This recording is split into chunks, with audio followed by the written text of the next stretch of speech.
गोपिका जीवनस्मरणं जानकीकान्तस्मरणं नमः पार्वतीपतये। सद्गुरुनाथ महाराज की, आंजनेय मूर्ति की। स्मृते सकलकल्याण भाजनं यत्र जायते पुरुषस्तमजं नित्यं व्रजामि शरणं हरिं। यशिवो नाम रूपाभ्यां या देवी सर्वमंगला। तयोः संस्मरणात् पुंसां सर्वतो जयमंगलम्। नारायणं नमस्कृत्य नरं चैव नरोत्तमं देवीं सरस्वतीं व्यासं ततो जयमुदीरयेत्। योगीन्द्राय नमस्तस्मै शुभाय ब्रह्मरूपिणे।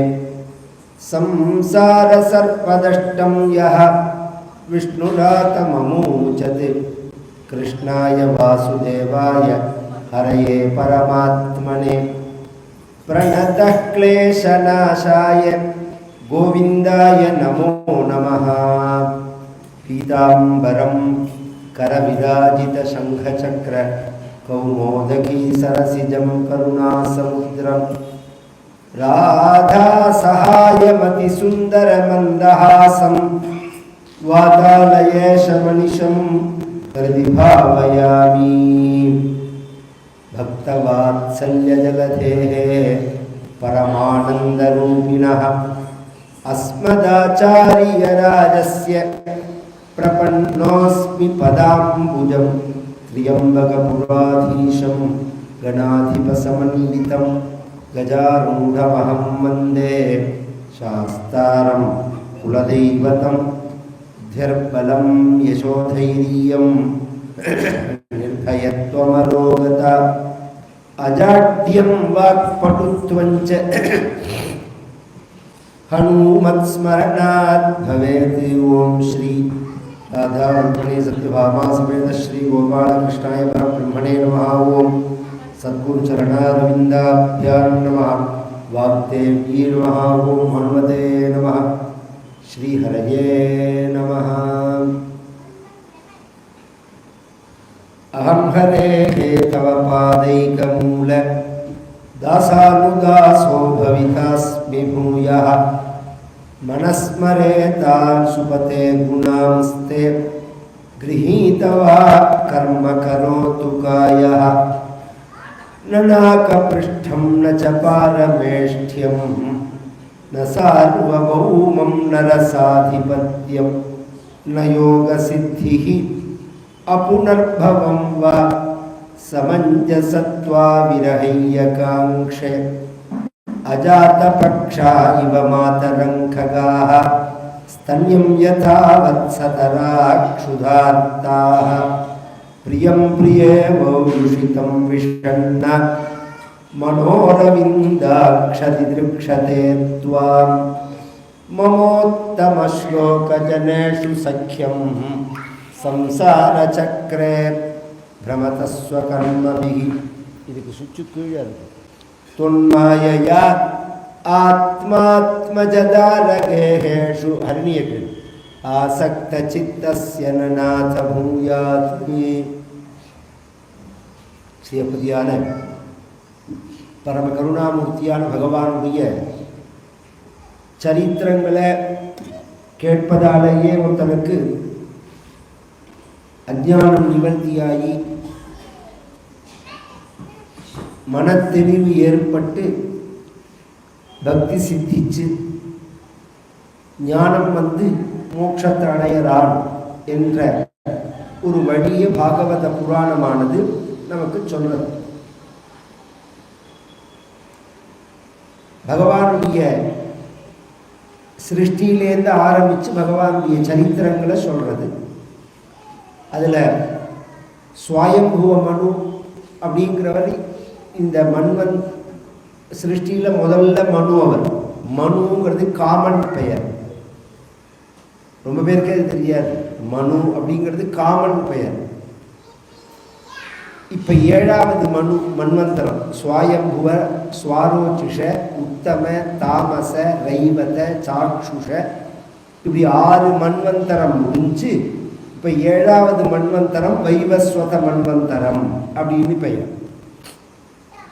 இது எல்லாமே பகவானுடைய அவதாரம், மனுவே பகவானுடைய அவதாரம். அப்படிங்கிறத மனு அப்படிங்கிறவர் பொது பெயர். இந்த ஸ்மிருதின்னு சொல்கிறானே, இதில் எந்த மனுவை சொல்கிறான்னு அவளுக்கும் புரியாது, நமக்கும் புரியாது. மனு நீதிங்கிற அர்த்தத்தில் ஒரிஜினலாக இந்த சுவாயம்புவ மனு சொன்னது தான். முதல்ல அவர் வகுத்த சட்டங்கள் தான் அது. அரசர், உலகத்துக்கு முதல் அரசர் அவர் தான். அவருக்கு 2 மகன்கள், பிரியவிரதன் உத்தானபாதன். இந்த பிரியவிரதன் அப்படிங்கிற மகன் தவத்துக்கு போயிட்டான். பொதுவாக அந்த காலங்களில் எந்த காரியம் செய்யறதா இருந்தாலும் தப்போபலத்தை அடையணும்னு நினைப்பாரு. தப்போபலத்தை அடைஞ்சுட்டு தான் காரிய சித்தி ஏற்படும். உத்தானபாதனுக்கு பட்டாபிஷேகம் பண்ணி வச்சு அந்த உத்தானபாதனுக்கு 2 மகன்கள், மனைவிகள் சுனீதி சுருச்சின்னு. மூத்த மனைவிக்கு சுனீதின்னு பேர், 2வது மனைவிக்கு சுருச்சின்னு பேர். இது ராஜவம்சத்தில் ராஜாக்கள் பல கல்யாணங்கள் பண்ணிக்கிறது அப்படிங்கிறது சரித்திரங்களில் இருக்கு. அந்த காலத்தில் இதுக்கு என்ன காரண காரியங்கிறது யாருக்கும் தெரியாது. இது ஒரு வகையில்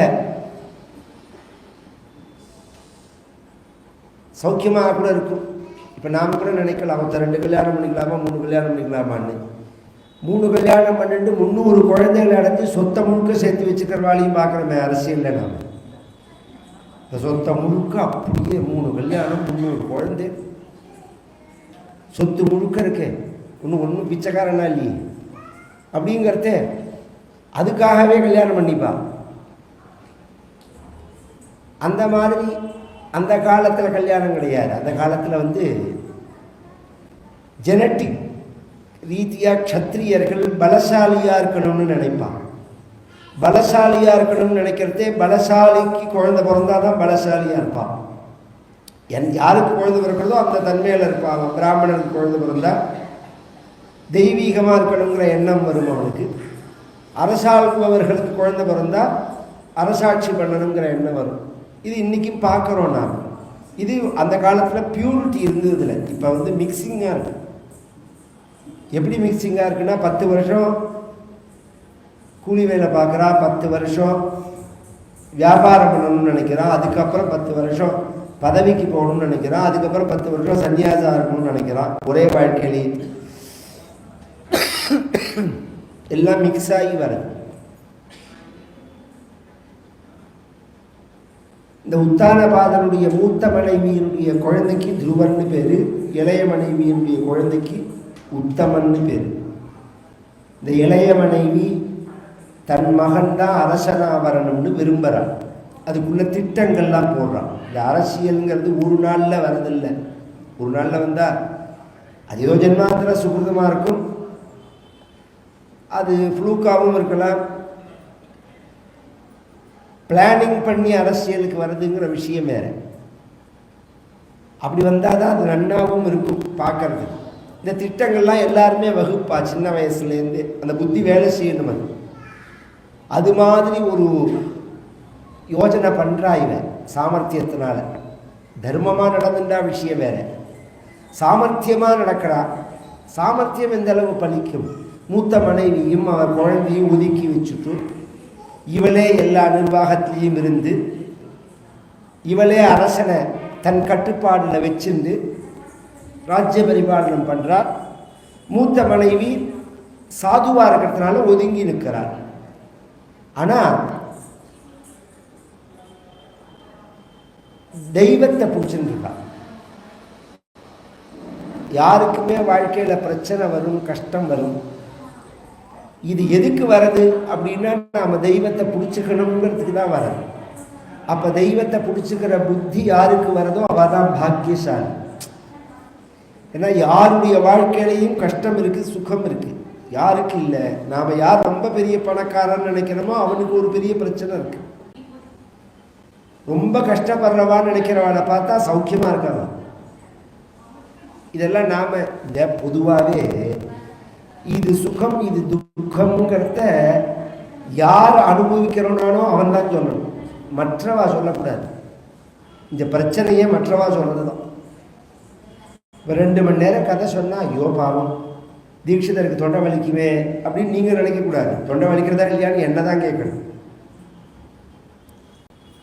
நான் எனக்கு அப்படிலாம் ஒன்றுமே தெரியல, கதை சொல்கிறது தான் எனக்கு உற்சாகமாக இருக்குன்னு நான் சொல்கிறேன். அவாவா அப்படி தன் தொழிலை நினைப்பான், வேலை செய்கிறவா. நானே நினைப்பேன் எங்கேயாவது ஒரு செல்ஃப் டிரைவிங் பண்ணிட்டு போகிறது எனக்கு ரொம்ப பிடிக்கும். டிரைவிங்கிறது எனக்கு ரொம்ப பேசிக்காகவே ரொம்ப பிடிக்கும். அது சின்ன வயசுலேருந்து. இப்போ வயசானதுக்கு அப்புறமும் உடம்பு ஒத்துழைக்கல, கொஞ்சம் சக்தி குறைஞ்சிட்டு வருதுன்னு தெரியாது. அப்போ நினச்சிக்கிறேன் நான் இந்த கவர்மெண்ட் பஸ்ஸெல்லாம் ஓட்டுறா பற்றியில அவளை நினச்சி பாருங்க. அவள் வேலைக்காக அதுவும் என்ன இன்னுமே கண்ட்ரோல் இல்லாத குப்பை பஸ் எல்லாம் அதை ஓட்டுறதே எவ்வளோ தோள்பட்டை எல்லாம் வலிக்கும், இது பண்ணணும். ஆனால் அவளை பார்த்தா அப்படி இல்லைவா, அவள் ஓட்டுறவா அதில் உற்சாகமாக தான் இருக்கா. அதாவது அவள் தொழிலில் பழகி போகிறது, அது பழக்கம்னு பேர். அது இந்த உடம்பு நாம் எப்படி பழக்கிறோமோ, இப்போ ஏதாவது ஒரு சாமானை பிடிச்சி நீங்கள் தூக்கினெல்லாம் ஒன்று இடுப்பு பிடிச்சிக்கும், முதுகு பிடிச்சிக்கும். கிராமங்களில் பாருங்க 100 கிலோ மூட்டையை கடையில் பார்த்தா அனாயாசமாக தூக்குவான். அது நானே பார்த்துருக்கேன். நான் இப்போ விட்டுட்டேன், நான் கிராமத்தில் நெல் மூட்டை தூக்கியிருக்கேன். நான் அப்போ தூக்கும்போது பழக்கத்தில் இருக்கிறதே சிரமமாக இருக்காது. அதை விட்டுட்டு திரும்பி செய்யும்போது தான் உடம்பு அதுக்கு ட்ரைனிங் ஆகாது. இது எல்லா விஷயத்துக்கும் உள்ளது. கஷ்டம் வரும்போது பகவானை பிடிச்சிக்கணும், அதுதான் நாம் தெரிஞ்சுக்கிறது. இது அதுதான் யோகம், அதுதான் பாக்கியம். தர்மபுத்திரரை பார்த்து பீஷ்மர் சொல்றார், ஒருத்தனுக்கு தர்மம் இருந்தா, பலம் இருந்தா, பணம் இருந்தா, நண்பர்கள் இருந்தா, தெய்வத்தினுடைய அருள் இருந்தா கஷ்டம் வராது, அல்லது கஷ்டத்தை விலக்கிக்கலாம்னு நாம் சொல்கிறோம் இன்னைக்கு உலகத்தில். நான் சொன்னதை 5 கவனிக்கணும். தர்மம் இருக்கணும், உடம்பு பலம் இருக்கணும், புத்தி பலம் இருக்கணும், பதவி பணம் இருக்கணும், நண்பர்கள் ஆள் பலம் இருக்கணும், தெய்வ பலம் இருக்கணும்.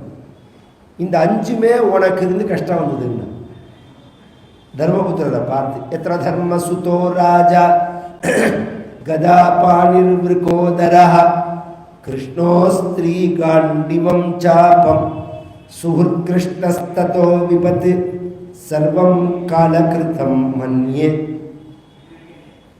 தர்மத்துக்கு நீ, பலத்துக்கு பீமன்.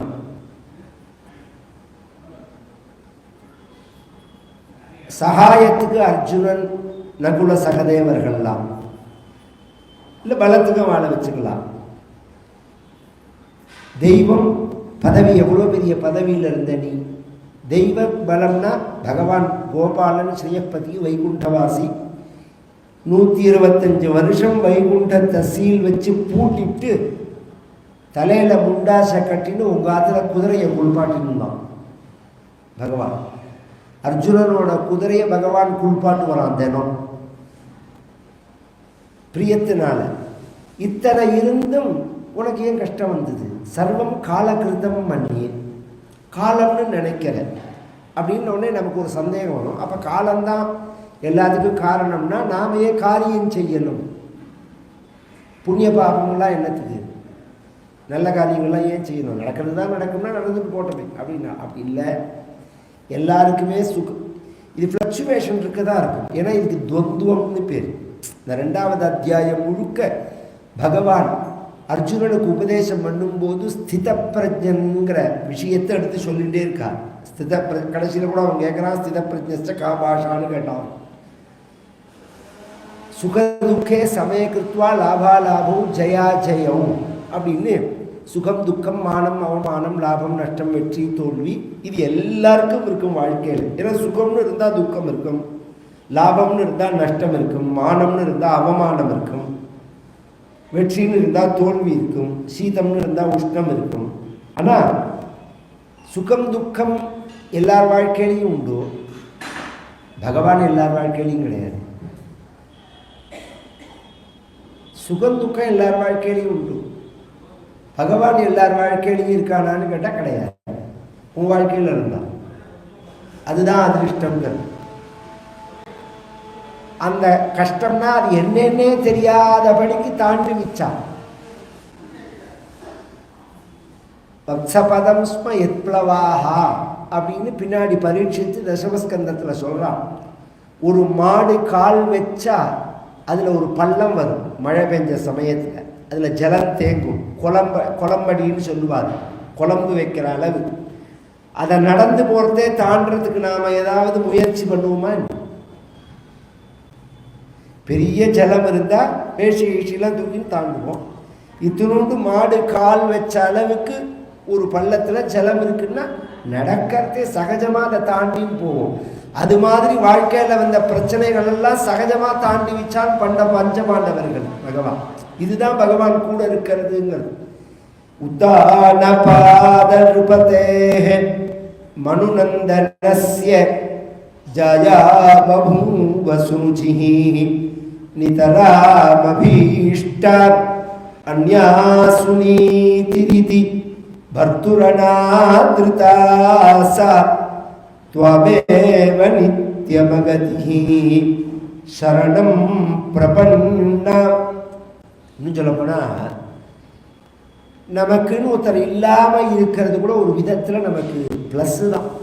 இந்த மனசு இருக்குது பாருங்க, இது எத்தனை பேர் நமக்கு இருக்கிறாளோ அத்தனை பேர்கிட்ட பிரித்து கொடுத்துட்றோம். நாம் மனைவி இருந்தால் மனைவிக்கு கொஞ்சம், குழந்தைகள் இருந்தால் குழந்தைகள்கிட்ட பிரியம், பேரம்பேத்திகள் இருந்தால் பேரம்பேத்திகிட்ட பிரியம், சகோதர சகோதரிகள் இருந்தால் அவள்கிட்ட பிரியம். இப்படி எல்லாத்தையும் மனசை பிரித்து கொடுத்துட்டு பகவான்கிட்ட வரத்தே மிச்சம் ஒன்றும் இல்லை. ராமகிருஷ்ண பரமஹம்சர் சொல்லுவார், கங்கையிலேருந்து ஒருத்தன் சின்ன கால்வாய் வெட்டி வயலுக்கு நீர் பாய்ச்சறதே, அதில் வர ஜலம் எங்கேயும் லீக் ஆகாமல் இருந்தால் தான் வயலில் வந்து நேராக சேரும். அது வர வழியில் அது லீக் ஆச்சுன்னா வயலுக்கு ஒரு சொட்டு ஜலம் கூட வராது. அது மாதிரி வாழ்க்கையில் எந்த இடத்துலையும் மனசை லீக் பண்ணாமல் நேராக பகவான்கிட்ட கொண்டு சேர்க்கணும். அங்கங்கே நாம் கொடுத்துட்டோம்னா வைகையாறு மாதிரி, வைகையாறு சமுத்திரத்திலேயே சேராது. அது மாதிரி மனசு பகவான்கிட்டயே போகாது. அதனால தான் சின்ன வயசில் இன்னூத்தற்ற மனசை கொடுக்கறதுக்கு முன்னாடி முதல்ல பகவான்கிட்ட கொடுக்கணும்னு தான் சொல்கிறான் பிரகலாதன். கௌமார ஆச்சரேத் பிராஜ்யா, சின்ன வயசுலேயே பக்தி வந்துடணும் அப்படிங்கிறான். இதெல்லாம் ரொம்ப பெரிய விஷயங்கள். நம்ம பெரியவா எல்லாருமே அப்படிலாம் நம்மளை வாழ்க்கையில் பழக்கியிருக்காங்க. ஆரம்பத்துலேருந்தே தெய்வத்தை காமிச்சு காமிச்சு காமிச்சு உமாச்சியை பாரு, தெய்வத்தை பிடிச்சிக்கோ, கஷ்டங்கள்லாம் நிவர்த்தியா எல்லாருக்கும் இருக்குது. கஷ்டம்னு நினச்சாதானே கஷ்டம். கஞ்சியை குடிச்சா கூட சௌக்கி பிடிச்சி சாப்பிட்றோம், இல்லைன்னா கரைச்சி குடிச்சிட்டு போகிறோம்பா. கிராமத்தில் பிடிச்சி சாப்பிட்டா இருந்தால் பிடிச்சி சாப்பிட போகிறோம், இல்லை கரைச்சி குடிச்சிட்டு போகிறோம். இது ஒரு பெரிய, இப்போ தான் இதெல்லாம் வந்து நம்மளை அப்படியே ஒரு மாயையில் மாற்றி விட்டுட்டான். எனக்கு தெரிஞ்சு ஒரு 33 வயசு வரைக்கும் காத்தால நான் காஃபி பால்லாம் குடிச்சதே கிடையாது, பழக்கமே கிடையாது. இல்லாமல் இல்லை,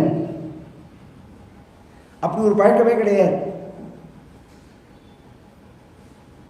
ராத்திரியில் பால் சாப்பிடுவோம், பால் சாப்பிடுவோம், நிறையா மாடெல்லாம் கறக்கும். காத்தால பழையது தான் சாப்பிடுவோம். மிஞ்சி போனால் கஞ்சி வைப்பா, அந்த கஞ்சி சாப்பிடுவோம் கொஞ்சோண்டு. இதுதான் பழக்கம். எல்லாரும் பழையது சாப்பிடுவா. அந்த காலத்தில் பழைய குழந்தைகளுக்கெல்லாம் காலத்தால் பழையது சாப்பிடுவா. இன்றைக்கி இப்போ கிருஷ்ணா ஸ்வீட்ஸில் பழையதை விற்கலாம். யாருக்கா தெரியுமா? அது அமெரிக்காவில் அதை ரிசர்ச் பண்ணி அந்த பாக்டீரியா விஷயமாக வயருக்கு குடலுக்கு ரொம்ப ஒரு ஹெல்த்துன்னு சொன்ன உடனே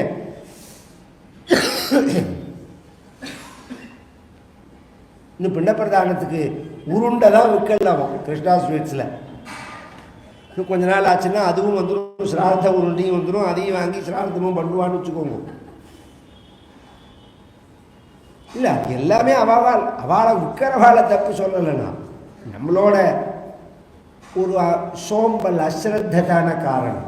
ஒரு பிள்ளையார் சதுர்த்தன்னைக்கு ஒரு 12 குழக்கட்டை பண்ண முடியாதா? கோகுலாஷ்டமின்னா ஒரு 10 சீடை பண்ண முடியாதா? திங்கரமோட கண்ணாபின்னான்னு பகவானுக்கு பண்ணணுங்கிற எண்ணம் ஸ்ரத்த வேண்டாமா?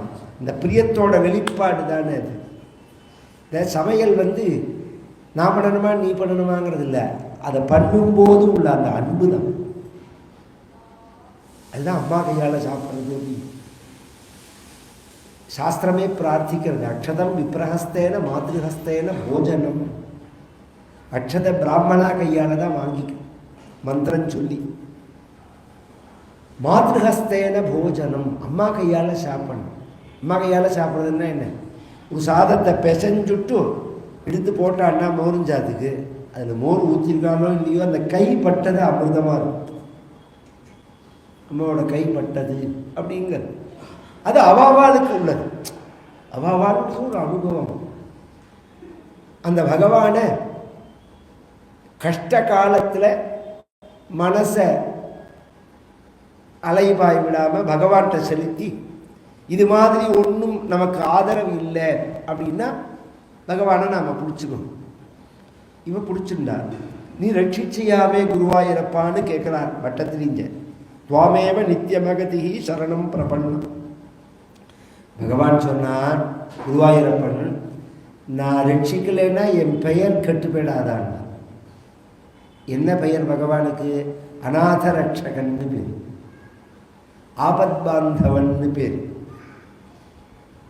ஊரிலேன் காணியில்லை உறவு மற்றொருவரில்லை, பாரிலே நின்பாதம் பற்றினேன் பரமமூர்த்தி. தொண்டருடைய புலியாழ்வார்னு ஒருத்தர். பச்சைமா மலை போல் இனிப்பமளவாய் கமலச்சங்கன்னு 10 பாட்டு பாடுறார். அதில் சொல்லும்போது எனக்கு ஒத்துருமே கிடையாதுன்னாரு ஸ்ரீரங்கம் பெருமாளை பார்த்து. ஊரிலேன் காணியில்லை உறவு மற்றொருவரில்லை, பாரிலே நின்பாதம் பற்றினேன் பரமமூர்த்தி. அப்படி ஒரு மனோபாவம். அந்யதா சரணம் நாஸ்தி தொமேவ சரணம். இதை சொல்லி கொடுத்துருக்காளே நமக்கு. தஸ்மாத் காருண்ய பாவேன ரக்ஷ ரக்ஷ தயாநிதே மகேஸ்வர. அவ சம்பிரதாயப்படி சொல்லிப்பா. குழந்தைகள் வளர்ந்து வரது 5 வயசு ஆகும்போது துருவசுவாமி ஒரு நாளைக்கு இந்த உத்தமனோட விளையாடுறதுக்காக அவனை கூப்பிட போக, அவன் அப்பா மடியில் உட்கார்ந்துக்கிறத பார்த்துட்டு தானும் அப்பா மடியில் உட்காரணும்னு ஆசைப்பட பக்கத்தில் இருந்த சித்தியான சுருதி சொன்னால் உட்காரக்கூடாதுன்னு. இவர் மடியில் கை வச்சு ஏற போகிறார். குழந்தையை பார்த்து அவன் சொல்கிறார், நவத்சன் ரிபதேர் திருஷ்ணியம் பவானாரோடு மருகதி நகிரஹீதோ மயா யத்வம் குக்ஷாவபி நிருபாத்மஜா. ஏன் ஏறக்கூடாது? என் வயத்தில் பிறக்காதனால ஏறக்கூடாது. உனக்கு ஏறணுங்கிற ஆசை இருந்தா பகவானை குறித்து தபஸ் பண்ணி பகவான்கிட்ட வரன் வாங்கி என் வயத்தில் பிறந்து அப்பா மணி ஏறு. இந்த எண்ணம் சுத்தமாக அவள் சொன்னாலான்னா கிடையாது. பகவானை குறித்து தபஸ் பண்ணி பகவான்கிட்ட வரன் வாங்கி என் வயத்தில் பிறந்து அப்படின்னு சொல்கிறதேவே இப்போ செத்து போன்னு அர்த்தம். அதுக்கு அவ்வளோ கெட்ட எண்ணத்தோடு தான் சொல்கிறான். ஆனால் பகவான் மட்டும் ஒருத்தருக்கு கிருபை பண்ணினார்னு வச்சுக்கோங்க, எவ்வளோ கெட்ட எண்ணத்தோட யார் எவ்வளோ நமக்கு இடைஞ்சல் பண்ணாலும் அதில் ஒரு நல்லது நமக்கு இருக்கும். அது நல்லதாக நமக்கு அமையும். அதுக்கு உதாரணம் துருவசுவாமி. பகவானை போய் பிடிச்சிக்கொண்டாலும் நீ செத்து போயிட்டு என் மடியில் போகிறோம், எனக்கு பிள்ளையா போகிறேன்னு சொல்லலாம். அப்படி சொல்லலை. பகவானை குறித்து தபஸ் பண்ணினான். தன் அம்மாட்ட வந்தான் துருவசுவாமி. இது மாதிரி சித்தி சொன்னான்னா அவன் சொன்னது கரெக்டு தான். ஏன்னா எதை அடையணும்னு ஆசைப்பட்டாலும் பகவானுடைய கிருபையினால் அடைஞ்சாதான் அது சாஸ்வதமாக இருக்கும். பகவான் கிருபை பண்ணினார்னா எதை வேணாலும் அடையணும். அதனால் நீ பகவானை குறித்து தபஸ் பண்ணு அப்படின்னு அவன் அம்மாவும் சொல்ல, குழந்தையும் வீட்டை விட்டு வெளியில் வந்துடும். இதுக்கு பகவான்னா யாரு, தவம்னா என்ன, எப்படி பண்ணணும், எங்கே பண்ணணும் எதுவுமே தெரியாது. இன்றைக்குமே நான் இப்போ இத்தனை வயசாகிறது நமக்கெல்லாம் இத்தனை விஷயங்களை கேட்டிருக்கோம், படிச்சிருக்கோம். தவங்கிற வார்த்தைக்கு அர்த்தம் சொல்லுங்க யாராவது? தபாஹா, தவம்னா என்ன அர்த்தம்? மூக்கை பிடிச்சின்னு உட்காந்துக்கிறதா, கண்ணை மூடின்னு உட்காந்துக்கிறதா, பாராயணம் பண்ணுறதா, ஜபம் பண்ணுறதா? சரீரத்தை சுத்தி பண்ணிக்கிறதுக்கு தவம்னு பேர். பாபத்தை இல்லாமல் பண்ணிக்கிறதுக்கு தவம்னு பேர். ஒவ்வொரு இடத்துல ஒவ்வொரு ஒன்னொன்ன தபஸா சொல்லியிருக்கு. உபனிஷத்துலேயே இந்த விசாரம் வருது. தானம் தபா, யஜ்ஞம் தபா, மௌனம் தபா அப்படின்னு வந்துட்டு கடைசியில் மௌத்கல்யங்கிற மகர்ஷி சொல்றார், சுவாத்தியாய பிரவச்சனே ஏ வேதினாகோ மௌத்கல்யா தத்தி தபஸ் தத்தி தபா. வேதத்தை படிக்கிறது, வேதத்தை படித்து வைக்கிறது, இதுதான் தபஸுங்கிறார். அத்தியனம் பண்ணுறது, பிரவச்சனம் பண்ணுறது, இதுதான் தபஸுங்கிறார். நாரதர் சொல்றார், தப்போ நானசனாத் பரங்கிறார். பட்னி கிடக்கிறதுக்கு மேலே தவமே கிடையாதுங்கிறார். இது அவரவர்களுக்கு அவரவர்களுடைய குரு சொல்ற வழி. இது எதுவுமே இந்த குழந்தைக்கு தெரியாது. இது வர வழியில் நாரதர் வர. ஏன்னா இது மாதிரி ஒன்றும் தெரியலன்னாலும் பகவானை நாம் அடையணுங்கிற உறுதி மனசில் இருந்ததுன்னா அதற்கு வழிகாட்டுறதுக்கு குருநாதரையும் அனுப்பிச்சு அந்த குருநாதரே நம்ம கையை பிடிச்சி அழிச்சுட்டும் போவாங்க. எத்தனை பேர் சரித்திரத்தில் இது நிரூபணம், எத்தனை பேர் சரித்திரத்தில். அதுக்கு நம்மளுடைய லட்சியம் நோக்கம் மட்டும் உயர்வாக இருக்கணும், சத்தியமாக இருக்கணும், உறுதியாக இருக்கணும். அல்பமான விஷயத்தை நோக்கமாக வச்சுக்க கூடாது. உயர்வானதாக இருக்கணும், உறுதியாக இருக்கணும். அந்த உறுதியை பரீட்சை பண்ணி பார்க்கிறார் நாரதர். நீ யாருன்னார், விஷயத்தை சொன்னான். எங்கே போகிறேன்னா, தவம் பண்ண போகிறேன்னா, உனக்கு 5 வயசு கூட ஆகலை, எழுத்து கூட உனக்கு ஒன்றும் சொல்லி கொடுக்கல. எத்தனையோ மகான்களுக்கு ஆயிரக்கணக்கான வருஷங்கள் தவம் பண்ணி கிடைக்காத பகவானா உனக்கு கிடைப்பான். உங்கள் அப்பா மணி தானே ஏறணும், வா நான் அழிச்சுட்டே உங்கள் அப்பா மணியில் உட்காந்து வைக்கிறேன்னா. ஏறங்க பார்த்தா குருசுவாமி ஒரு நமஸ்காரம் பண்ணா. என்னடான்னு கேட்டார். இதை சொல்கிறதுக்கு தான் வந்தேலான்னா. ஏண்டான்னா, நீங்கள் சொல்கிறது வாஸ்தவம் தான். பகவான் பெரிய நிலையில் உள்ளவன், அவன் அடையிறது அவ்வளோ சுலபம் இல்லை. எனக்கு எந்த தகுதியுமே கிடையாது. இந்த ரெண்டையும் நான் ஒத்துக்கிறேன். நீங்கள் என்னத்துக்குன்னு கேட்டு, உங்களை மாதிரி குருநாத்தால் என்னத்துக்கு? இந்த 2 பேருக்கும் பாலம் தான். எப்படி எனக்கு அந்த பகவானை அடையிறதுக்கு என்ன தகுதியோ அதை என்கிட்ட வளர்த்து எனக்கு அனுகிரகம் பண்ணணுங்கிறத பகவான்கிட்ட சிபாரிசு பண்ணி அவனுடைய கருணையையும் வளர்த்து என்னுடைய பக்தியையும் வளர்த்து எங்கள் 2 பேரையும் சேர்த்து வைக்கிறதுக்கு தானே குருன்னா. குரு நினைச்சா சாதாரண தகுதி இல்லாதவனை கூட உயர்ந்த நிலைக்கு கொண்டு வைக்கலாம்.